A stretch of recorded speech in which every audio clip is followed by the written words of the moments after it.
എൻ്റെ പേര് നീതു. ഞാനൊരു ഹിന്ദുവാണ്.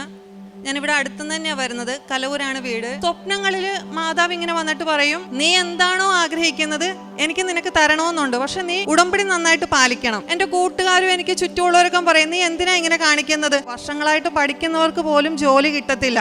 ആ പാട്ടിൽ ഇന്നലെ തുടങ്ങി നിനക്ക് എങ്ങനെ ജോലി കിട്ടാനാ, നിനക്ക് കിട്ടില്ല, നീ വേറെ എന്തെങ്കിലും പണിക്ക് പോകുന്നൊക്കെ പറഞ്ഞ് എന്നെ കളിയാക്കുമായിരുന്നു.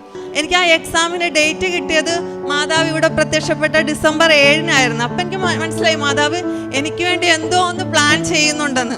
ഒത്തിരി പേര് കളിയാക്കുമായിരുന്നു, പക്ഷേ മാതാവ് എന്നെ അവരുടെ മുമ്പിൽ ഉയർത്തി കാണിക്കുകയാണ് ചെയ്തത്. അപ്പം ഞാൻ മാതാവിനൊരു വാക്ക് കൊടുത്തിട്ടുണ്ടായിരുന്നു, മാതാവ് എനിക്ക് 1-ാം റാങ്ക് തന്ന് എന്നെ ഉയർത്തുവാണെങ്കിൽ മാതാവിന് നന്ദി പറഞ്ഞൊരു ഫ്ലെക്സ് വെക്കുമെന്ന്.